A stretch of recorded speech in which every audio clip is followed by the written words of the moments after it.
दोस्तों आज की इस वीडियो में हम आपको शिहाब भाई पर हुए जानलेवा हमलों के बारे में बताएंगे और ये भी बताएंगे कि शिहाब भाई पर किन लोगों ने हमला किया था।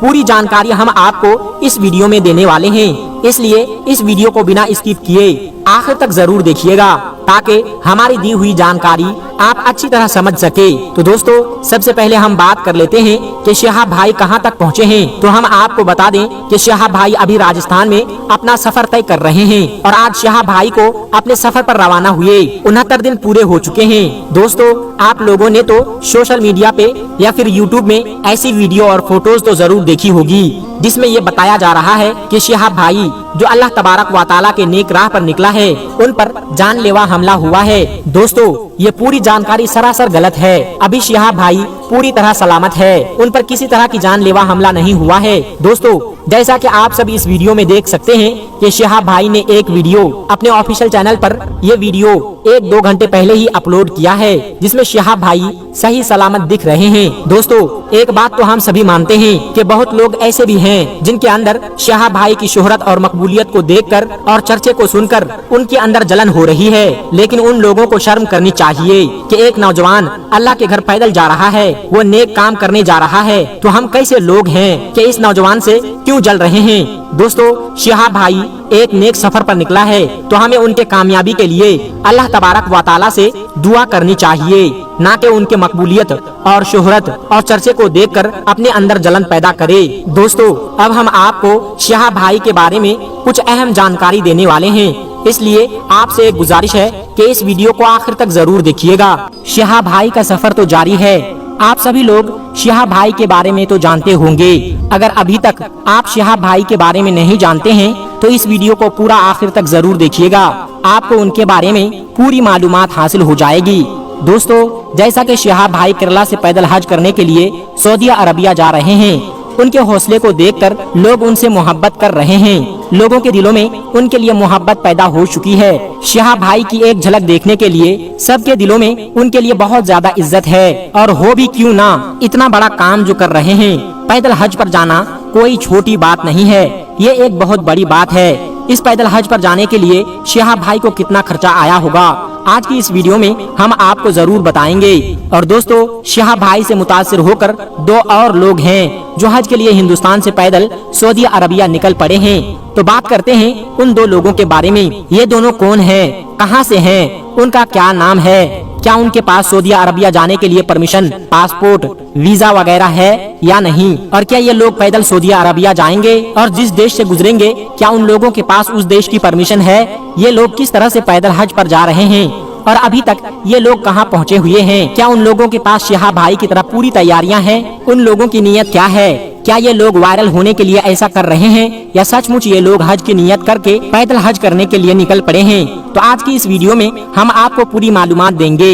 अब बात आती है कि शिहाब भाई पैदल हज करने के लिए जा रहे हैं तो रास्ते का खर्चा कितना आया होगा, क्योंकि उन्हें पैदल चलना है, रात में कहीं पर रुकना है, उन्हें खाना खाना है, पानी की बोतल भी लेनी होगी, पानी पीना है, तो ये चीज फ्री में तो नहीं आती है, उनके लिए पैसा देना जरूरी होता है।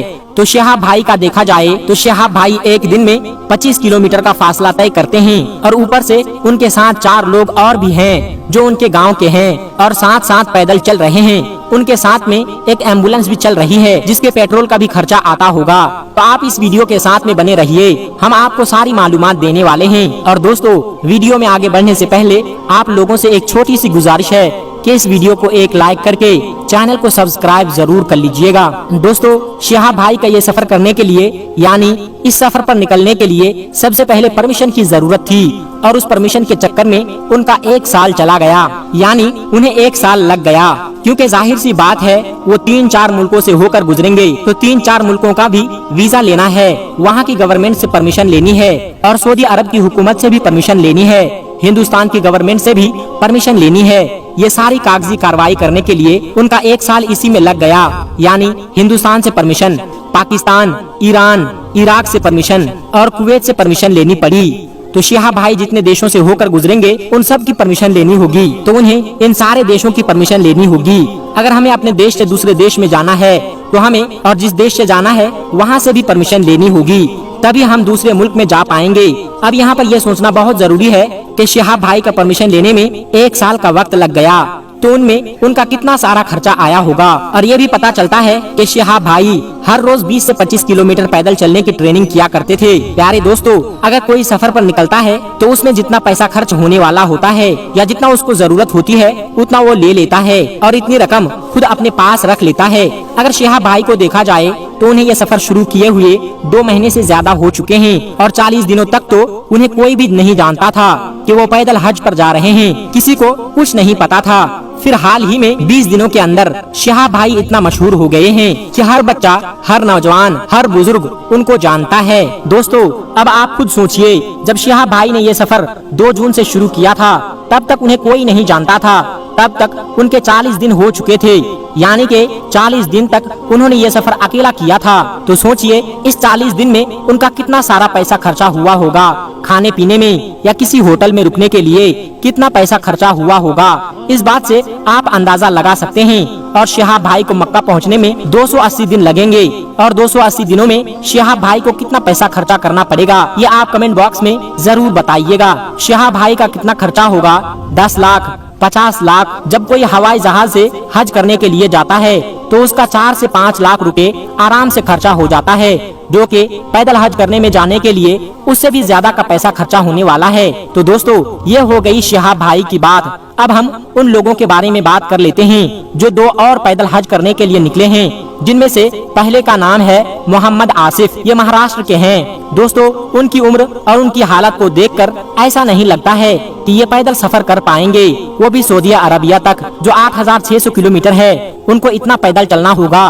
दोस्तों, रही बात शिहाब भाई की, तो शिहाब भाई एक नौजवान हट्टे कट्टे शेर की तरह हैं और यहाँ शिहाब भाई ने पैदल चलने की ट्रेनिंग कर रखी है और शिहाब भाई हज पर चलने के लिए पहले से ही उसकी ट्रेनिंग कर रहे थे। वो हर दिन 20 से 25 किलोमीटर चला करते थे। और अब मोहम्मद आसिफ की बात कर लेते हैं, तो ना उनके पास ट्रेनिंग है और ना ही उनके पास किसी तरह का वीजा और ना ही परमिशन और ना ही पासपोर्ट। यानी कि दोस्तों, एक वीडियो में उन्होंने खुद बताया है कि मेरे पास कुछ भी नहीं है, मैं पैदल हज करने के लिए निकला हूँ, पीछे से वीजा आ जाएगा। दोस्तों, अब बात करते हैं जब उनके पास कोई परमिशन वीजा नहीं है और ना ही उनके पास कोई पासपोर्ट है। दोस्तों, हम आपको बता दें कि जब ये हिंदुस्तान से गुजर रहे होंगे या तो उन्हें बीच रास्ते में पुलिस पकड़ लेगी और उनको सजा भी हो सकती है, या तो अगर बीच रास्ते में पुलिस नहीं पकड़ती है तो जब ये हिंदुस्तान होते हुए पाकिस्तान की तरफ जाएंगे, जब ये वाघा बॉर्डर पर पहुंचेंगे तो वहाँ पर जो मिलिट्री होती है उन्हें वहीं पर रोक देगी और फिर से उन्हें वापस हिंदुस्तान की तरफ भेज देंगे, या तो उन्हें कोई सजा भी हो सकती है। क्योंकि दोस्तों,